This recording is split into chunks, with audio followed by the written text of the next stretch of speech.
Welcome to my class. I've taken up what is known as case studies. Now, case studies is a new thing which is introduced in these exams now that we'll be having as MCQs, and it is based on an unseen passage. But unlike the unseen passage, there what we did in, say, in English, the English subject, here it is the concept that is made clear. With this, we find out how good are you at, how much knowledgeable you are. So basically, they'll ask you maybe one or two questions connected to the text that they take up, but generally, it is on what you've understood out of the entire lesson. For example, now we are doing the case study 2, in which we are going to talk about the planning. So just go through it. Let me just tell you what it is. So you can just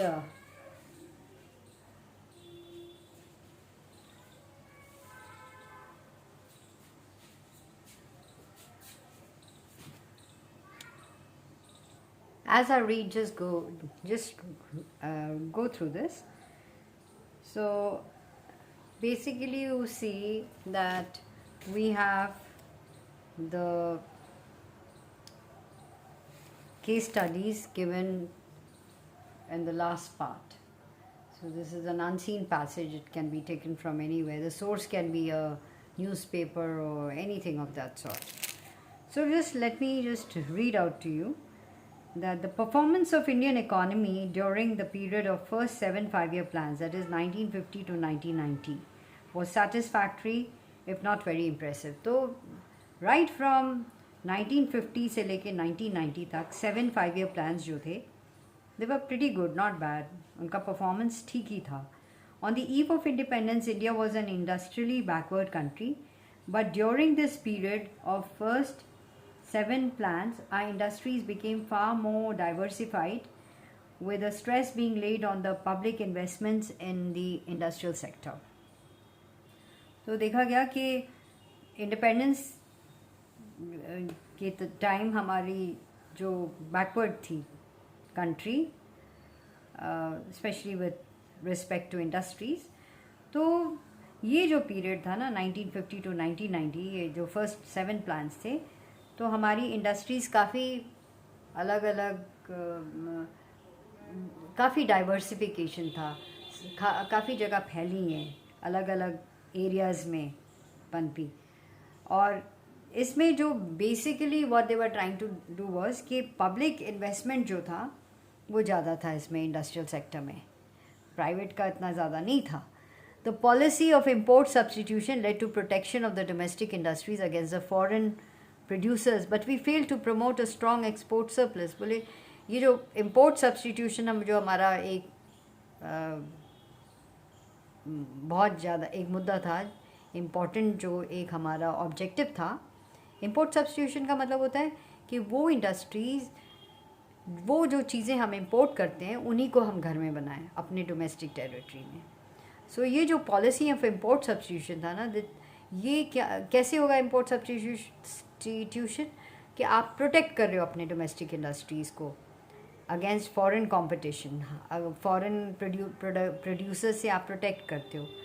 लेकिन फिर भी हमारे यहाँ we could not export surplus नहीं ला पाए, हमारा अच्छा नहीं हुआ.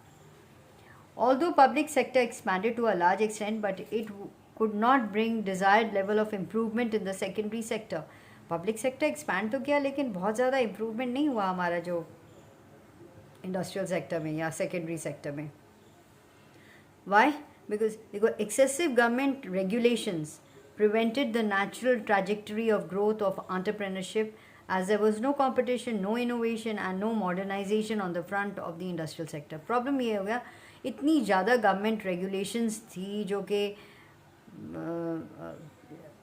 जैसे government regulation को इतना protect करता था कि उसमें आपने देखा कि जो एक natural ग्रोथ के लिए, जब आप ग्रोथ लोगे उसके लिए जो राह होता है, ट्रैजेक्टरी होती है, तो उसमें कंपटीशन भी होता है, इनोवेशन भी होता है, मॉडर्नाइजेशन भी होता है। यहाँ कुछ भी नहीं हो रहा था क्योंकि गवर्नमेंट रेगुलेशंस जो थे ये प्रिवेंट कर दिया उन्होंने। कंपटीशन भी नहीं, इनोवेशन भी नहीं, मॉडर्नाइजेशन भी नहीं। ठीक है। Many public sector undertakings, public sector undertakings का शॉर्ट फॉर्म होता है PSUs, एक्रोनिम जो होता है। फर्स्ट वर्ड लेते हैं, P for public, S for sector and U for undertakings. incurred huge losses due to operational efficiencies, red tapeism, poor technology and other similar reasons। बहुत सारे reasons इसमें इन्होंने 3 reasons यहाँ दिए हैं। बहुत लॉस हुआ हमें कि एक तो इनएफिशिएंट हो गए, उनको पता था कि हमारी एम्प्लॉयमेंट हो गई तो हम बस आराम से हमें कोई प्रॉब्लम नहीं है। फिर रेड टेपिज्म के बहुत सारे अपने में ही रखना, अपने लोगों को लेना, और फिर पोर टेक्नोलॉजी में भी कोई बहुत सुधार नहीं आ रहा था। देखा ना, मॉडर्नाइजेशन नहीं हो रहा था। सो इस रीज़न से क्या हो गया, ह्यूज लॉसेस हुए हमारे public sector undertakings. These PSUs continue to function because it was difficult to close a government undertaking even if it is a drain on country's limited resources। बोले लेकिन बहुत डिफ़िकल्ट था कि इनको बंद करना, क्योंकि ऑब्वियस रीजन इतनी एम्प्लॉयमेंट थी और ये सब भी था, तो इनको रहने दिया, उनको चलने दिया। लॉसेस में थे तो भी चलो ठीक है, नो प्रॉब्लम्स, गवर्नमेंट के बीबीज थे, चलो भाई ठीक है। तो जबकि कंट्री के रिसोर्सेज पे देवर बहुत ज़्यादा इसमें कंट्री के रिसोर्सेज लग रहे थे और वेस्ट हो रहे थे। On the agricultural front, due to the measures taken under the green revolution, India more or less became self-sufficient in the production of food grains। Whereas हमने देखा एग्रीकल्चर फ्रंट में जो हमने ग्रीन रेवोल्यूशन इंट्रोड्यूस किया था, जो measures लिए थे, India more or less self-sufficient हो गया in the production of food grains। So the needs for reform of economic policy was widely felt in the context of changing global economic scenario to achieve desired goal growth in the country। इसलिए बहुत important था कि हम इसमें changes लाएं for India to become self-sufficient, आत्मनिर्भर जो आजकल कह रहे हैं, self-sufficient in the production of India was आत्मनिर्भर हमें फूड ग्रेन्स में मिल गया, लेकिन हमें रिफॉर्म्स चाहिए था इकोनॉमिक पॉलिसी में इन द कॉन्टेक्स्ट इस तरह से, क्योंकि चेंजिंग ग्लोबल इकोनॉमिक, पूरा वर्ल्ड में ग्लोबल में चेंजेस आ रहे थे, उसके अकॉर्डिंग हम रख नहीं पा रहे थे, क्योंकि हम ना तो इनोवेट कर रहे थे, मॉडर्नाइज भी नहीं कर रहे थे, पोर टेक्नोलॉजी थी और रेड टेपिज्म थे और बहुत सारे ऑपरेशनल एफिशिएंसी थी। तो इसके लिए डिज़ायर ग्रोथ के लिए ये सारा देखना पड़ता। अब ये जो क्वेश्चंस हैं आपके यहाँ पे, क्वेश्चन नंबर 5, 6, 7 करके दिया हुआ है, तो देखो क्वेश्चन नंबर 1 का जो क्वेश्चन नंबर 1 है, which of the following was not a reason for the public sector to play a major role in the initial phase of Indian economic planning. तो आपने बहुत आराम से आपने क्वेश्चंस उसके जो हैं देखना है कि क्या क्या है।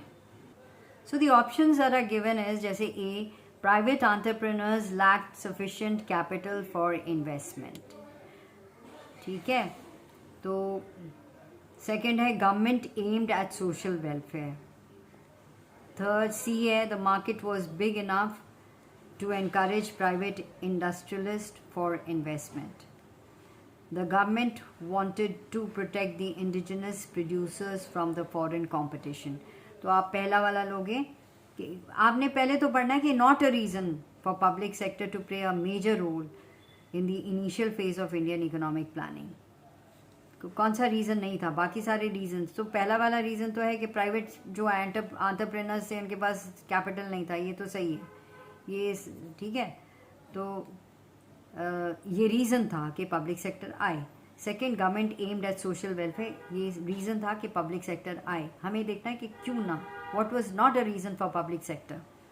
थर्ड है, the market was big enough to encourage private industrialists for investment। बिल्कुल ये गलत है, ये रीज़न नहीं हो सकता है। और डी है, the government wanted to protect the indigenous producers। ये भी रीज़न है कि पब्लिक सेक्टर ने मेजर रोल प्ले किया। तो सी इज़ द करेक्ट आंसर. ठीक है, क्वेश्चन 1. क्वेश्चन 2 देखते हैं. क्वेश्चन 2 जो है, inward looking trade strategy aimed at what.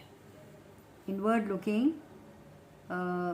जो है स्ट्रैटेजी जो है एम किसके लिए एम किया, उन्होंने एक फिल इन द ब्लैंक करके छोड़ा हुआ है.